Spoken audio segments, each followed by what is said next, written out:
Welcome to the Mendoza Podcast, financial talk that makes sense. I'm your Illinois State Controller, Susana Mendoza, and I want to help answer all the questions you have about money matters, but we're maybe afraid to ask. We're going to learn a lot and have some fun together. Hi again, and welcome to the Mendoza Podcast. Today, we are here to help the hard-working men and women of Illinois who are busting their butts on publicly funded construction projects around the state. The goal? To make sure they are paid what they are legally owed. And that's where my office's Prevailing wage program comes into play. Our guests for this episode are Scott Dietz, my office's Prevailing wage officer, and Sean Stott, this guy over here, the Director of Governmental Affairs for the Midwest region of the Laborers International Union. Guys, thanks so much for being here today, and welcome to the Mendoza Podcast. Thank you. Now, Scott and Sean, please tell me, I know you guys, but our viewers might not. Tell us a little bit about yourselves and your respective roles when it comes to Prevailing wage and just you in general. Sure. As you said, my name is Sean Stott. I work for the Laborers International Union. I have done so for the last 20 plus years. We have about 18,000 members here in Illinois, most of whom work in the construction industry. And my job is to represent them in the legislature and on all matters pending before state government. Awesome. And Scott, go ahead. I actually also am a laborer out of Local 75 in Will County, Illinois. I was recently brought on, compliments of you, as the Prevailing wage officer back in October of last year. And we have been visiting all the building trades statewide, visiting all union halls, and fighting for workers' rights on a daily basis. Cool. So, Scott, why don't you tell our viewers what is the Prevailing wage? Essentially, Prevailing wage is the area standard wherever the particular job is taking place. In Illinois, our area standards vary by county, but the area standard is your hourly wage, your fringe benefits, and as well as your OT all combined into one benefit. And so why, Sean, why do you think it's so important that we have a set wage for our workers? Well, there are a number of reasons why this law is very important. Number one, the construction industry is extremely competitive. Contractors are winning and losing multi-million-dollar bids on projects by hundreds or thousands of dollars. And so the competition is real. And that creates a pressure for some who are less inclined to follow the law to try to cut corners. And one of the areas that some contractors will do that is on the wage side and the benefit side for their employees. Number two, the construction industry is a very mobile industry. Workers will work in one location for a number of weeks, and then they'll work at another location for a couple of months, and then another location after that for hopefully a couple more months, and that's how they put together their careers. Because of the mobility of the industry, you will have contractors who are competing with local contractors here in Chicago and elsewhere in Illinois from other areas of the country. And a lot of those areas are going to be lower wage areas.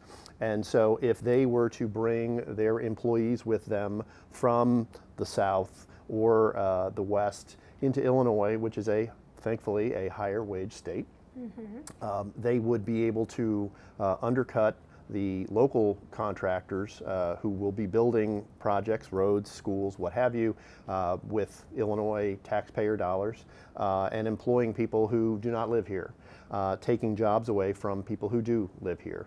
And that's one of those are the primary reasons why this law is so important. Yeah, and this law basically, just for if hopefully people are following where we're going here, but just to break it down to its simplest terms, it is state law that any project that is funded with state taxpayer dollars, when we say the words publicly funded, that means taxpayer money is going to these projects. Any project that gets state money associated to it has to, by law, pay the prevailing wage, which is the standard rate that Scott talked about. And so whether you are, to be clear, a member of an organized labor group or not, if the project is funded with state taxpayer dollars, then it has to pay the prevailing wage, correct? Absolutely correct. And so what we saw happening was that, I mean, I think you did a good job of saying how out-of-state vendors come or contractors come.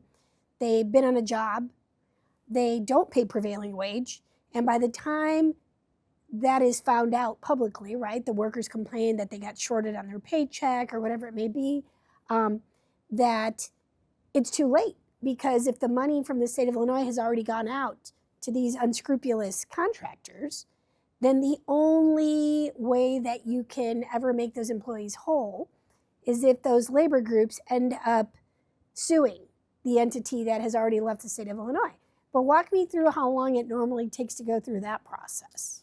Well, first of all, you've got to get together the documentation to prove that a worker was underpaid, and then the worst case scenario would be with an out-of-state contractor who's now 1,000 miles away from where they perform the work. Sometimes they're out-of-country contractors too.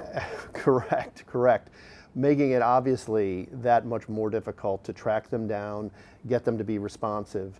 And the thing that under your leadership that the Comptroller's Office has done for a number of years now is give working people the opportunity to have the protection of someone who would turn off the spigot to the money that the contractors came to Illinois to perform, and they are that is what, at the end of the day, that's what they care about. That's exactly right. And so I was going to get into that in a minute, but kind of wanted to set the contextual landscape for why prevailing wage exists, but also to make it clear that this is a state law, right? Whether you like the law or not, it is state law. And whether you're in a union or a non-union position, if you're on one of these job sites that's state funded, it is state law to earn the prevailing wage. So any contractor who comes here and pays less than the prevailing wage, to be clear, is breaking the law. And I have spoken to many different organizations out there who have been victims of wage theft, because that's what it is. If you're not paying prevailing wage, you're paying under that. You're essentially stealing people's wages. And many people get caught, and the only ramification or the only relief that you can seek is through the courts. Many times the contractors have disbanded and created a new entity. You can't go after them for the old entity. Long story short, it takes up to 7 years sometimes for this to be litigated in the courts. Lots of money out of people's pockets on lawyer fees, only to, if in the best of circumstances you win, get a fraction of the money that you're owed back into those workers' pockets. So it really was a, I think, violation in the worst kind of people's hard work and labor. And so in 2019, my office made a ton of changes to the way we used to go after prevailing wage theft in the past. And what I did was I signed an executive order that says that as a controller, the person responsible for paying the state's bills and essentially sending the checks to these entities who are doing these jobs, that if I catch you violating the prevailing wage state law, that if I find out that you've cheated our workers out of their wages that they are lawfully owed, that I would turn off the spigot of funds going to your project. Because to your point, the quickest way that we can get a non-compliant person into compliance with state law is to stop the money going to their project. In the past, they would get paid out all the funds. They would, before the project was even, done, and then we couldn't claw back those wages. You had to go through the courts. But when I took office, I said those days of cheating our workers out of their lawful wages are over, and we're going to make sure that we are the last line of defense in protecting worker paychecks. And so that's what we've done. This executive order has put some real teeth into the law. And I think, like, now that we know that you have this line of defense if you're a worker on a state project in Illinois, what are the stages? Why don't you walk me through the steps that if a worker suspects that they're not being paid prevailing wage, they're not being paid fairly, what do they do? What should they do? Sure. Well, the first thing they can do is they can compare what they're seeing on their pay stubs with what the Department of Labor says should be paid for that type of work in that county of Illinois. And if there is a discrepancy, if it's lower than what the Department of Labor says, they can file a complaint with the Department of Labor, which they should do. But what they can also do is go onto the comptroller's website and file an online report, essentially, of the fact that they are being underpaid. The system is very simple to use. You provide a little bit of information about what the project is, where it is, what the type of work you're doing, and then submit that, and then the comptroller can send some people out to check into it. We've tried to make it really easy. We created an online portal for anyone who thinks they're being cheated out of their wages to go ahead and apply. Now, the cool thing is you don't need to know the answer to every question that we ask you, but definitely fill something out. And then someone on our team, and this is where I want to bring Scott into this conversation, will reach out within 24 to 48 hours and get the ball rolling. So Scott, walk us through how we handle it on our end. On their end, they file the complaint. On our end, what do we do to help? So you guys file the inquiry. We receive it, analyze what the problem is, and then we reach out. We give you a letter of acknowledgement, letting you know that we received it. We then reach out to the contractor. If it's a subcontractor, we also let the general know too. That way they know if they have a problem on their job site.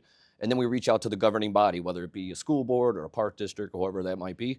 We send them all letters. And then from there, we follow up within about 72 hours. We make phone calls, we start a database, and we gather the information and figure out if this was correct or incorrect. If the workers have a leg to stand on, if they have an issue, and then we take it from there. And we essentially either, sometimes there are it's just a misunderstanding, or or somebody's maybe from out of state and they don't know how to file with the Department of Labor, and we show them that. But other times, if certified payroll, the certified payroll, correct.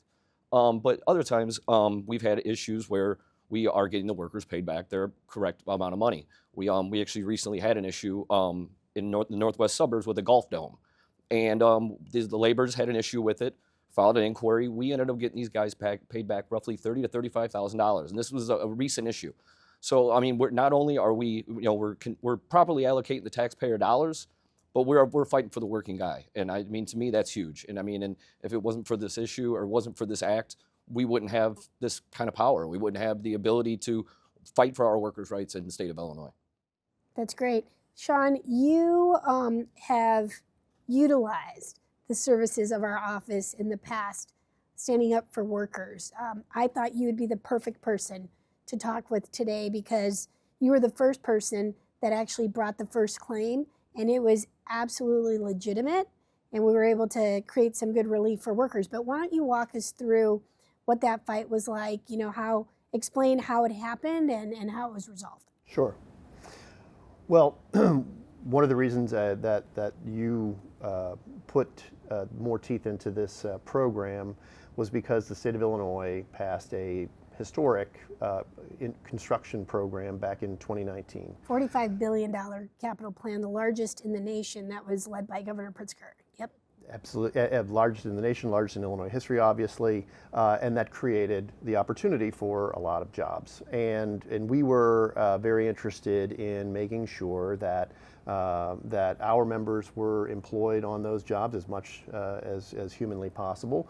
And so when we were seeing jobs that went to other contractors from other states or went to contractors in state that we're not using union labor, we kept an eye on it. And in one of those programs, we saw very early on that the workers were not being paid what they were supposed to be paid for that type of work. This was down in the Metro East, and they were doing some broadband construction work. And long story short, we reached out to your office and said, we think there's a problem. And just for the record, the controller's office, the coolest office in Illinois. Yes. The coolest constitutional office anywhere. But your office was exceedingly responsive, incredibly responsive, and we're on the scene within days.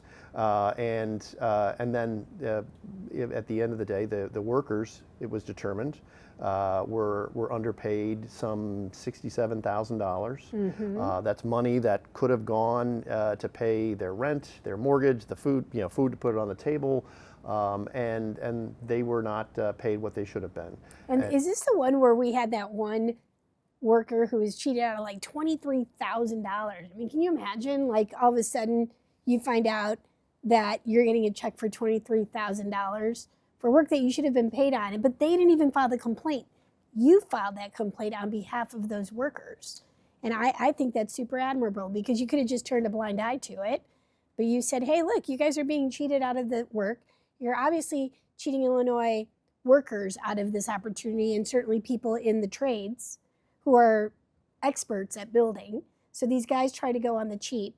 They hire non-union work, even though by law they still have to pay the prevailing wage, which is that union wage, whether it's union or not. They go with a subpar workforce and cheat them out of their wages. And it was a union that came in and defended those non-union workers. So I've always had a ton of respect for you for that. And it was also, if I remember, the son of the owner of the company was one of the kids that, or one of the people that, not a kid, but one of the workers who had been shorted, if I remember correctly. Is that the same project? Because there's been several, but... Yeah, there was another similar one down in southern Illinois, similar circumstances, similar amounts of money, large amounts of money for both the individuals, but also the entities that received or that were in line to receive the state money. Yeah. And again, to your point, obviously unions are going to represent our members, Sure. To the best of our ability, but we also want to make sure that all workers are given a fair shake. And if there is a law being broken, we want to make sure that is addressed and corrected, and your office and you. Well, we're here help to do be that. that last line of defense on making sure that our workers don't get cheated out of their wages. If you live in Illinois, you're one of our workers, and we're going to protect you. So you guys are doing that. Scott's doing a wonderful job leading this division in my office, and we want to continue to be super responsive and make sure that we welcome all kinds of business and development in Illinois. But just follow the law, right? So anyone who complains, I always crack up when people go, you don't have a right to do that. I'm like, actually I do. Like, it's my constitutional obligation to make sure that before a payment goes out the door, that no one's in violation of the contract.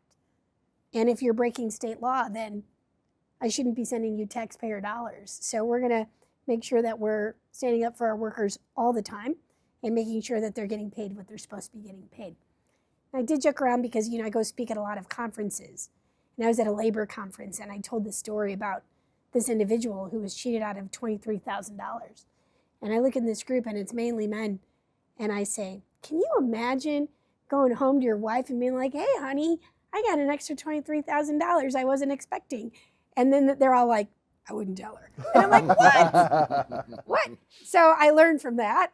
And like next time I'm like, I better not hear you guys say you're not going to tell your wife, right? But it was pretty funny. And but that's kind of like the craziness of it. It's not like a few bucks. It's game-changing wages that have been stolen from these workers, and that's not okay. Now, Scott, do you have any other like fun anecdotes about some of these projects that we've been able to get back online and how they've impacted workers? We've had several fiber optic issues over the past couple months. In regards to the fiber optics, it's new work. The solar panel and the EV stations, this is all new. So we're bringing in new contractors and we're bringing in new projects, and we're using that to kind of teach them on the fly, especially in these new projects. I feel that that's been one of the big things with that. We just, you have a lot of stuff going on. There's So Scott, how do people, walk us through when you're talking to one of these trades groups, for example, okay. How it is that you pitch this concept of, we're here to help. If you have any suspicions, where do you go? Well, when we go talk to them, our main thing is getting the point across, allowing them to know that we are here to help and that this program is for them. And we're complaint driven. You guys are our eyes and ears on the street. So when your stewards or your workers, when they come express to you, they tell you, and then that comes back to us. And then we investigate it and we get to the bottom of it. And it's mainly, You know, we want to defend the workers' rights. This is also good for contractors too. You're giving our local Illinois contractors that are signatory with our building trades and that have been working in the state for this long, we're giving them the ability to not only do better with them, but also take care of their own workers too. So I mean, it's a lot. Yeah. No, that's good. And then I was going to ask you too. You know, we've covered, I think, how do you go apply for it? You just go to our portal, right? IllinoisController.gov. There's a prevailing wage portal. Fill out the data. Our staff gets back to you. We start investigating. And then if we find reason to believe that it looks suspicious enough, we urge them to file a complaint with the Department of Labor. And then we work with the Department of Labor to make sure that they do their due diligence because they have the constitutional authority to do a full-fledged investigation. And so then in the meantime, what we do is we stop the payments on that project. So if we have firm footing to say, like, we believe that this is a legit suspicion of not paying prevailing wage, that's my marker. We stop the payments, and that's when Department of Labor really goes into hyperdrive. So if these guys who, you know, can't prove to us that they're paying prevailing wage, it's an easy thing to prove. You're either paying it or you're not. Yep. So if you're getting lawyers involved and trying to figure out how it is that they convince us that they haven't cheated, when in fact the easiest way is just to show us that you haven't cheated, usually it ends up being a negative result for them. And so Department of Labor will do their investigation, but in the meantime, these guys aren't getting paid. And I will release payments on a job once and only once that entity has complied fully with making sure that I have evidence that they've paid back every last penny of the wages that were owed to these workers. And on top of that, any fines or fees levied against them by the state of Illinois' Department of Labor. So it's really a team effort. But I think that where we see that this has been highly effective in stopping unscrupulous workers, or I should say unscrupulous contractors, from coming into Illinois, is that they now know that their project will come to a halt with the funding if they decide to cheat. So that really has made a new day here in Illinois where we welcome these business entities, but we welcome people who play by the rules and actually follow state law. So I think we've covered a bunch of stuff on this and what workers have to do in terms of getting started. But let's discuss hiring. So do you have ideas on, look, Illinois clearly has some of the best, if not, I would say the best tradespeople in all of the country, right? We're the best. And we are very labor strong, especially in the building trades, like just state-of-the-art construction. You can trust it. That's not going to fall apart. You saw what happened in that big condo in Miami that just literally imploded and so many people died. Why? Because they were shoddy contractors who did not use the best techniques. But we're providing a platform here of fairness to our workers. We're enforcing the prevailing wage laws.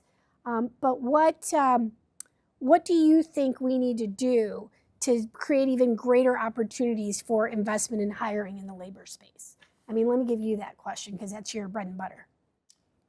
Well, the first thing has been it can always be added upon, but having a body of work that is financed through state investment, such as the capital bill we referenced from 2019. We're always going to need, to have that line of funding for projects to put people into good paying jobs. But having laws like the prevailing wage law, where you're leveling the playing field for all workers and all contractors to compete on the same plane, provides for the opportunity for well-trained, experienced workers to go ahead and build those things that the state of Illinois and our units of government are financing. So make the case for businesses coming here to Illinois and then focusing on hiring local workers. Yeah, I mean, number one, the as you pointed out, the Illinois workforce is among the highest trained in the country, probably bar none, the best trained in the country, and obviously union workers lead the way on that. And we have literally tens of thousands of workers who have gone through apprenticeship programs, which is on-the-job training, and they earn while they learn. They're getting class work at night and getting real-world experience on construction sites during the day, and there's no replacing that type of experience. And so having that group of workers who have that experience is what contractors and developers should be looking at. And unfortunately, even with all of the things that we have in Illinois to encourage that, there are still investors and developers who choose to go the low road. They feel like they can save money by paying people less or maybe cheating them out of what they're due. Yeah, but it bugs me because, why do these, out-of-state contractors, or why do contractors, period, look for out-of-state employees when they've got this, amazingly talented pool here, and knowing what we know about the state law? It still boggles my mind that anybody, knowing that the law is the law, still figures out ways to cheat it, and that they're not actually held criminally for that. Yeah, that's a great question. Because it definitely harms the state's economy. Walk us through the numbers a little bit. How much does a union skilled tradesman make, on an average job? It depends on what county, but sure. Yeah, your prevailing wage rates for take-home pay are going to range, depending on where you are, as you pointed out, anywhere from, say, $35 an hour in more rural areas of the state to $50, $55, $60 an hour up here in the Chicagoland area. And again, that is a livable wage. That is a wage you can raise a family on and not have to work 2 and 3 jobs to make ends meet with. And so that is what the labor movement provides and affords protections for the construction workforce. And again, to your question a moment ago, some folks feel that if you can pay $5, $10, $15 less than that you're saving money. Unfortunately, what they fail to oftentimes realize is that they're getting less experienced and therefore less productive workers. So projects take longer to complete. You've got to fix them. You've got to fix them, and ultimately it ends up driving the price up. Yeah. And in the meantime, those workers are not making what they could be making and putting as much money into the economy, buying new shoes and clothes for kids when they return to school, going out on Friday nights, and really recirculating that money into the local economy. Yeah, and Scott, you might agree, I also think about the pride in workmanship, right? So when you are local to a project and you live there, you're building it extra special. It's almost like if you're building your own home. Point at it when you drive by with the kids. You're so proud. I talk to so many guys who build things, right? Feel like building is in our DNA. And they walk around and they're so proud to see, here we're in downtown Chicago and you see all these skyscrapers. But you talk to guys, they're like, I built that. Mm-hmm. They're telling their grandkids, I built that. And you're going to put your heart and soul into making sure that every detail is done correctly.